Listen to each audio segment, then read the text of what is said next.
An attractive body is not just built off of doing a shit ton of exercises every single day and just working out. An attractive body is built by, first off, exercise selection that focuses on certain type of muscle groups that make you look more attractive. If you want to look more attractive when it comes to your body that you have, when it comes to the physique, you have to make slight changes in your workout routine to actually create that aesthetic body that you want. I'm going to go over some tips and some exercises that you need to focus on today, your next training, in order to get that attractive body that you want. So let's get into chapter number one. Chapter number one is focusing on progressively overloading the pull-up and the dip. These two exercises are known to be body builders, bro. These exercises, they will transform your physique like no other exercises ever will, right? Me, myself, I've been focusing on these two exercises for my whole training career. I've been training for about 6 years right now, 5 to 6 years. And these two exercises have built me fully. Like completely, I'm telling you, fully. So what I used to do, first off, I used to start with body weight. That's something that you need to do too. If you're not used to these exercises, you should start off with body weight.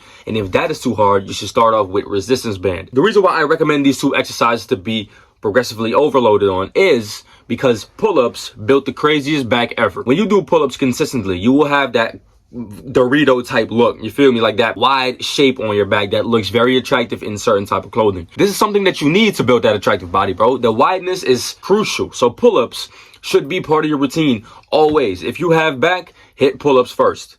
It should be a priority. So pull-ups should be progressively overloaded on every single week. So how do you actually do that? Now, first off, by progressively overloading in body weight first. So if you do 10 reps of body weight pull-ups, let's say you can't even do that. You could do 5 reps of body weight pull-ups. From there, do 3 sets of 5. When you do 3 sets of 5, from there, next week, you're going to be trying to do 4 sets of 5. Until you are at 5 sets of 5, which may be taking 4 weeks, 3 weeks for you. After you have done that, 5 sets of 5, or 5 sets of whatever number, we're talking about 5 right now. Cut it down to 3 sets, but now you're going to increase the reps to 6 or 7, 3 sets of 7 or 3 sets of 6. Work all the way up to 5 sets of 6. When you do that every single time, you're going to progress all the way up to about 20 bodyweight pull-ups. And if you achieve around, let's say, 5 sets of 10, or 5 sets of 15, or you can do like 20 bodyweight pull-ups in a row, you should move over to the weighted pull-up and start progressively overloading the same way, but now with the weights every single week. Same thing with dips. These two exercises are going to build your body like no other. So listen, why the dip? The dip focuses on basically all the pushing muscles in the exercise. It's known as the upper body king. It's going to build your shoulders up, which you need for an aesthetic body. It's going to build your chest. It's going to build your triceps. These 3 muscle groups already are essential when it comes to looking good in clothes and being aesthetic, right? I hate that word, but it's whatever. So that's number 1. Focus on progressively overloading the pull-up and the dip, body weight and weighted. Number 2, when hitting chest, you should only focus on the upper part of your chest. Now, why is this? If you've been doing dips, and I recommend you doing dips, but if you do dips with no upper chest movements on the side, that's why I'm telling you in this video that you need to do that, you're gonna look very unaesthetic. The reason why is because then all of a sudden you're gonna get some big ass lower pecs from all those heavy dips, because dips build your lower pecs like crazy. Your upper chest is gonna be very lax. Your upper chest is gonna look very weak. You're gonna have this weird type of look where your lower boob is like big as fuck and then you have like a flat upper chest. It's gonna look bad, right? Especially in clothing, when you wear a tank top or you wear some type of shirt where the shirt is open and you're not gonna be seeing that line right here. It makes you look like you have a small chest even though you have a huge lower chest. So this is why I say every single chest movement, except for the dips of course, need to be focused on the upper chest. So exercises that I do, for example, when it comes to my upper chest is, first off, the priority, incline bench press on the Smith machine. You can really focus on that top squeeze, which is very important, but more important is that stretch at the bottom. And I'm going to be talking about that later, but yeah. So incline Smith bench press. Then number 2, some type of incline chest press again. So I like to do more presses than flies. A lot of people like to do a lot of flies. I don't think that's that effective, to be honest, to add a bunch of isolation. Your chest is very strong. It needs to be put on some real big load to get some growth out of it, right? Incline bench on the Smith and incline chest press, whatever it may be. You can do an incline machine chest press, incline plate loaded chest press. I always do the plate loaded one and just rep out. So listen, what you want to do when it comes to the rep ranges on this upper chest is you shouldn't be focusing on high reps on this. I'm not gonna lie. Your upper chest is a very small muscle. It's not a big part of your chest. But when you're gonna build it, it's gonna look very good and close. Do you see how I got that line right here? How you can see that I got a big chest overall? That's because of that line right here, because I train upper chest. And my upper chest used to be very lacking. But because of this, and implementing this, my upper chest now grew. So listen, what you want to be doing is you want to be focusing on the 6 to 10 rep range, in between 6 to 10 reps. Also, progressively overloading every single week. It's very self-explanatory. It doesn't have to be a lot of science. It's just about doing the work. Are you training intense enough? Go to failure. Go beyond failure. Add your drop sets. Add your supersets. And build your upper chest like that. So every single chest movement, except for the dips again, should be focused on the upper chest. That upper chest is going to make you look aesthetic and very, very attractive in clothes.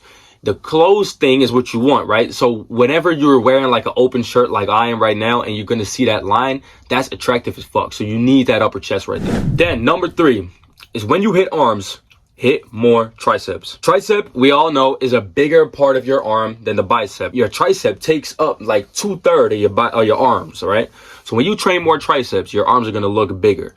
They're going to hug the sleeves and they're going to look good in clothes. When you stand by your side like this, you're going to see this large part right here, back there. It's going to look way better compared to when it's all the way flat. When you have big biceps and flat triceps, you're only going to be having that big bulge at the front, right? The bicep, but that back part is going to be flat and it's going to look very weird. And it's going to look less attractive in clothes because you have space right here. When it comes to the sleeves, it doesn't make any sense. So you need to be hitting tricep more than bicep during your training. Of course, hit your bicep when you have an arm day. I don't know what your split is, but let's say you do an arm day every week or something. You could do still the basic bicep curl and add an incline curl and you're good, right, for the biceps. But when you hit the triceps, go do your damn dumbbell extensions laying down. Go do your damn overhead work.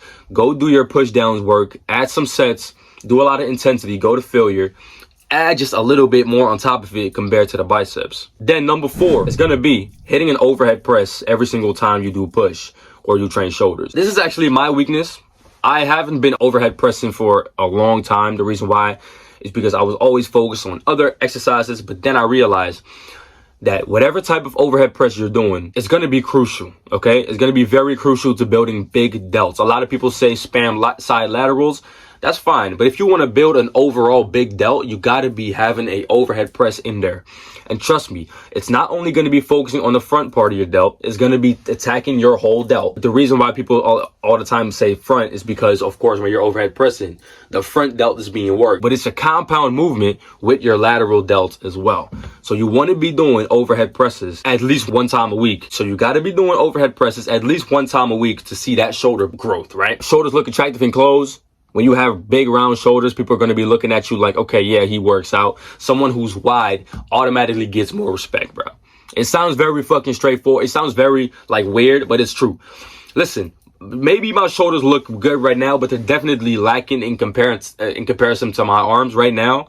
And it used to be the other way around. So I got to focus more on overhead press instead of doing all the arm days and shit. That's tip number 4. Add an overhead press to build your delts. Number 5 is hit squats every week. Squatting will build your quads, of course, but more importantly, it'll also build your glutes a little bit. Now, we're not women, so we don't have to do like direct glute work if you don't want to. Like, you don't need to do that to build some huge glutes. You don't need huge glutes. You're a fucking man, bro. But if you have some roundness in your glutes, it's gonna look better in your jeans compared to not. So my preferred option, what to do when it comes to building your legs up, even by a slight bit, is just hitting squats two times a week.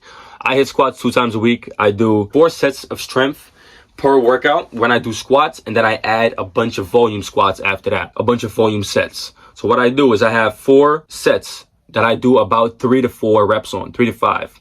So very heavy. You're basically straining, right? You're basically shaking for help. So after that, once you completed that, which is very difficult, you're going to do the drop setting sets. So you're going to drop the weight by a large amount, and then you're just going to be repping out for sets for about 3 to 4 sets, and also without rest. So in total, you're doing around 8 sets of squats per workout, which is about 16 sets of squats per week, which is, in my opinion, perfect, right? So you can go lower, you can go a little higher. Depends on who you are, depends on if you're like that when it comes to your legs. Some people can handle a lot of load on their legs way better than other people. Some people cannot. So you kind of have to find yourself what's perfect for you. And those 5 tips are going to be building you an attractive body. You need to be doing this frequent. Listen, frequency is the key to success, okay? You need to be doing it frequently over and over again to start seeing results. You cannot do an overhead press and then 2 weeks later, never do it again.